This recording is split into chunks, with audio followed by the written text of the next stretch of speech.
fourth episode begins on the hokey, retro adventure bridge. Adelaide Shaw reports the presence of space radiation. From the center seat, Maxwell Saint responds, affecting his voice to resemble the line delivery of William Shatner. Lee Woods arrives. She reports crew members are reporting to sick bay with melancholia. Shaw reminds Saint they're out of their jurisdiction. Saint doesn't care. He tells them to contact the Agonians. An alien appears on the screen. Saint confronts the alien about the radiation. Zipnar admits they need human brain cells to power their radiation. Saint says he will stop them. Zipnar gives them 1 minute to surrender their brain cells. But then the Agonians begin firing their nuclear lasers at them. The adventure counterattacks. But the Agonians are gone, and with them, the humans' brain cells. Saint says they must find the Agonians and retrieve their brain cells. La'an records a security officer's log. The USS Enterprise is studying a neutron star. Meanwhile, La'an has been assigned a separate task. Pike and Una inform La'an that she's to test out the new recreation room, or holodeck. La'an ascertains that the technology is based on the battle simulators. La'an asks if the ship's computers can handle the processing power required for the holodeck. Pike explains this is what La'an is testing. Can the technology function while under the rigorous circumstances of a mission? Pike tells La'an to push the holodeck's limits. Next, La'an meets Spock in his quarters. Spock is practicing his dancing.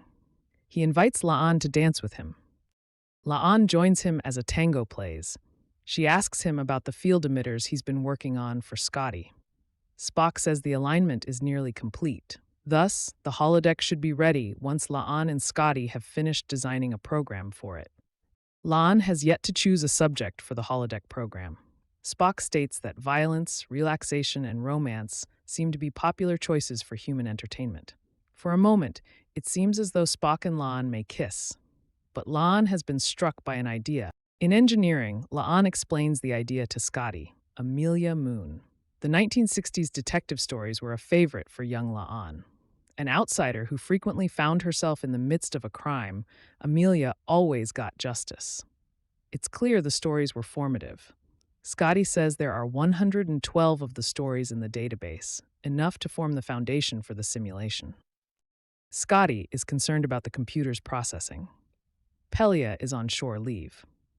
Still, Scotty is offended that La'an questions whether he can handle it. In order to populate the program, they'll use data from the transporter buffer. La'an tells the computer to create a challenging mystery program using the Moon novels for reference. La'an enters the powered-down holodeck wearing her detective costume. Spock is there waiting for her. He tells her he wants to ensure the system is functioning normally. La'an instructs the computer to run the program. Soon, Spock and La'an are standing in the midst of a 1960s Earth mansion. They marvel at the verisimilitude. La'an thanks Spock and dismisses him. Spock is available if she needs him. A hologram, Joni Gloss, approaches and reintroduces herself to Amelia. Gloss says she's the one who discovered the body. Disavowing responsibility for the murder, Gloss says one of her guests killed Tony Hart. Gloss wants Moon to solve the mystery, protecting her clients. Except, of course, the murderer. Gloss indicates the body is in the bathroom. Noir-flavored voiceover plays as Moon investigates the corpse. Hart, head of Lehman Picture Studios, died of strangulation, murdered in his own home. A script, missing its front page, is next to the bathtub where Hart's corpse lies. A Lehman contract, torn in half, lies on the floor nearby. There's also a drained martini glass with red lipstick on its rim. Other clues include a film reel, a bracelet, and a poster for Last Frontier. The narration states that many of the guests currently at the mansion are connected to the Lehman TV show Last Frontier. This includes creator Bellows, actress-turned-producer Sonny Lupino, Shaw, Saint, Woods, Shaw's beau Anthony McBow, and Agent Gloss. One of them is the murderer. Woods asks why one of them would murder Hart. Moon notes that Last Frontier was about to be canceled. Saint protests. They were a hit, but the ratings were not good. Affecting a hard-nosed detective demeanor, Moon says no one leaves until the murderer is found. Moon picks up a martini glass with a lipstick stain, like the one in Hart's room. This evidence seems to suggest the culprit is Lupino. Lupino says the lipstick doesn't prove anything. But Moon has more evidence. Last Frontier was Lupino's first project as producer. She put her career on the line in order to make it. Moon further accuses Lupino of taking a personal loan from the mob to get Last Frontier to air. But since she could only repay the loan if the show continued, she was willing to kill to ensure it wasn't canceled. Lupino says the mobster was simply a fan asking for an autograph. She was out with Johnny Carson. Hart had the photo because he was keeping tabs on her to ensure fidelity to Lamond. Lupino admits she invested her own money in Last Frontier, but she got it from selling her and Hart's first house. Lupino believed in Bello's pitch for Last Frontier, so she was willing to invest her money. She says she approached Hart with a plan, to which he agreed, but before finalization, Saint interrupted them. She says Moon should ask him what happened to Hart. Then she sips her drink. She begins choking. Then she collapses, dead. Her drink had been poisoned. From the holodeck, Lon contacts Scotty. He says the simulation is pulling more power than expected. Lon says the holodeck's foundation as a battle simulator has affected its programming. Treating her as an enemy opponent, it has determined her strategy and is attempting to adapt. Citing a Moon story, she says she needs a partner. Soon, Spock re-enters the holodeck. He asks Lon why she doesn't end the mission if the holodeck has defeated her. Lon won't declare defeat. Spock has briefed himself on the mystery's details. Soon, she's introducing Detective Spock to the suspects. Spock says the Holo Kirk seems agitated. Lon divulges that he's her top suspect.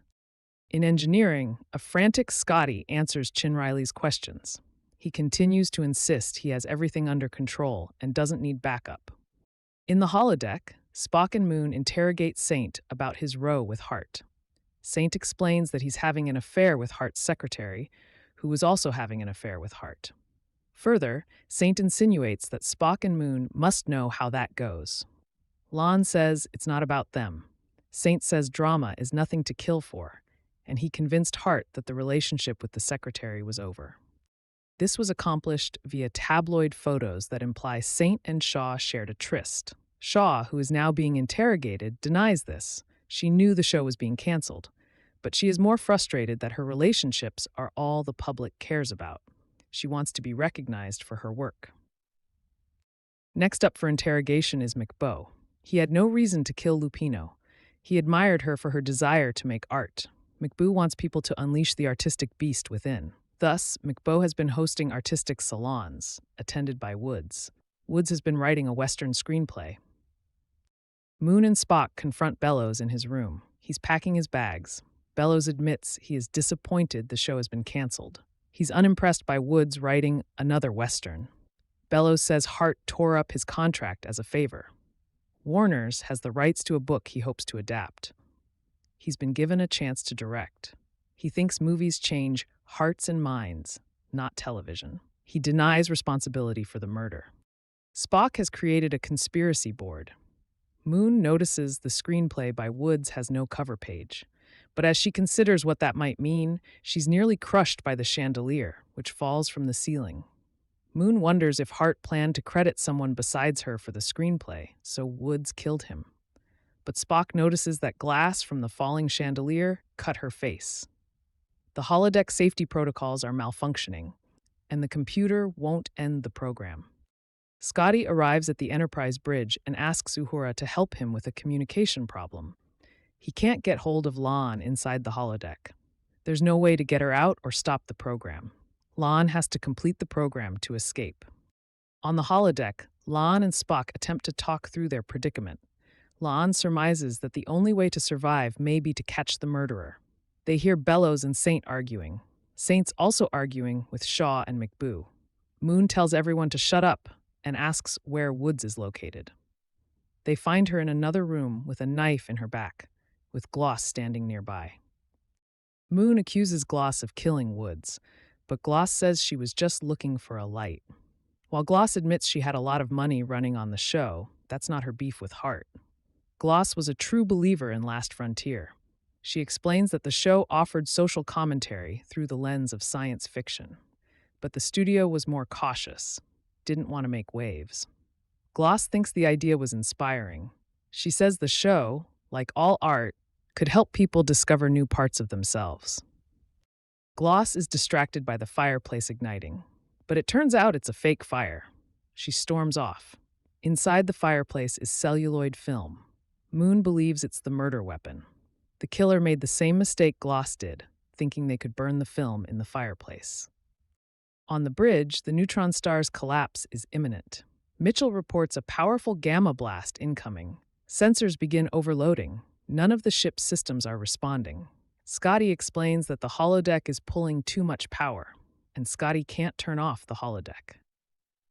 Scotty says he can manually give them a small amount of power back at a time.